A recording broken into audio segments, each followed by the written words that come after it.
Hi guys, welcome to another video, and in this one I'm going to obviously show you the dogs on their walks like I always do, but this time I'm going to give some dog news over the top of it with a voiceover, and I hope you enjoy it. I hope you find something interesting from it, and yeah, here we go.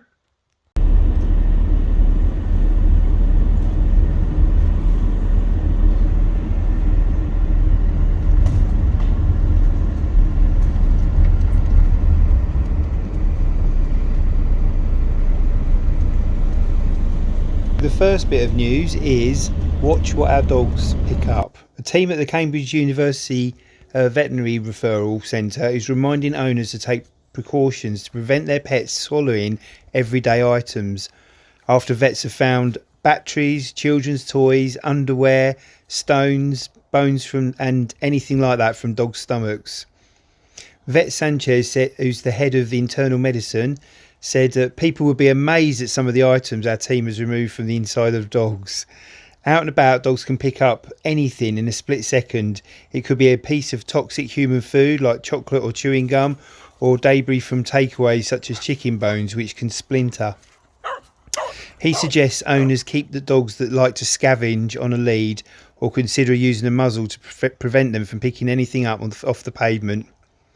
For persistent scavengers, you may also want to work with a dog trainer or a behaviourist to break the habit, he said. Well, I know we've got a puppy and she loves to pick anything up at the moment, and yeah, it can be tricky. And another news report says that exercise helps lower the risk of canine and human dementia. An American study has revealed that walking lowers the risk of dementia in dogs. According to data from the University of Washington, it says that exercise seems to protect both canine and human brains. Researchers studied more than 15,000 companion dogs and found that 1.4% were classed as having canine cognitive dysfunction, which is doggy dementia. The odds of the condition increased by 52% with each passing year and was 6 times higher in inactive dogs. So let's get our dogs out there walking to save their little minds. In a survey on bad bedroom habits in the UK, it was found that 57% of us allow our pets to sleep on our pillows. Are you one of them? I know I am. We all know that our dog's sense of smell is incredible over ours, don't we? But did you know that puppies are blind and deaf until they're about 2 or 3 weeks old? So they use their sense of smell along with touch to help them find the mother's milk. Also, new research has shown that they can actually start to develop their sense of smell while still in the womb. How incredible is that? And also the nostrils, or nares as they're called on dogs, can wiggle independently, which helps pick up on scents coming from different directions. Aren't our dogs incredible? If you own an older dog, don't be surprised if they're out on a walk and they're sniffing a lot more than they ever used to. And it might be good to encourage them to do it as well, because as a dog ages, along with touch, smell declines the most slowly than any of the other senses.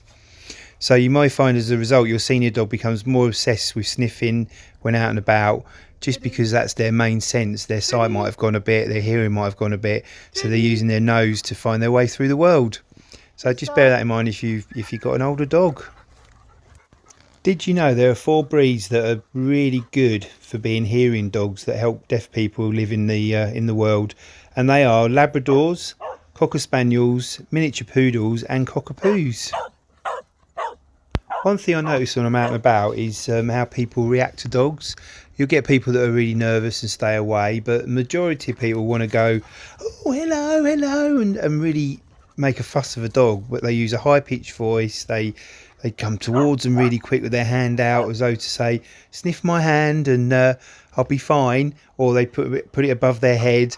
And it's funny because the dogs, as we've just heard earlier, that a dog's scent is so powerful that he'll know that person before he puts his hand towards it. And a dog can find a hand coming towards a face, just like a human, quite threatening and be quite wary of it.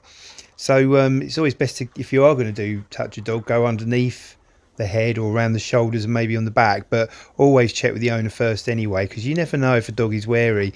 And the signs of wariness can be quite wide ranging and not always obvious. So here's a few of them. If a dog backs off, then you don't approach it. You don't need to. It doesn't want you to do anything with it.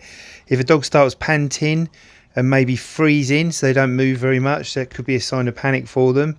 They might well bark, which to a dog, it barks, person goes away, they've done their job.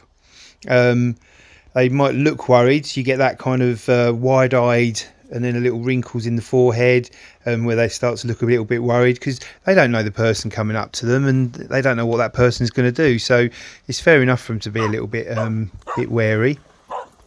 Sometimes they might cower as though something's going to happen to them, or even roll on their back and expose their belly, which can also be a sign of almost submissiveness, where a dog will meet other dogs and roll on its back, so it's showing all its genitalia and saying, I'm no threat to you, I'm absolutely fine, you can come and say hello to me. So if you ever see your dog doing that with other dogs, that's actually quite a nice thing, really. It means it's not going to cause any problems with the other dog. They might yawn, or their eyes might avert and start looking around where they don't want to make any eye contact with you. Eye contact to a dog, unless you're the owner and they absolutely adore you, eye contact to most dogs is actually quite threatening. When dogs stare each other out, it normally leads on to something a bit more sinister, like a little fight or something. So if they're trying to avert their eyes, it means they don't really want to have anything to do with you.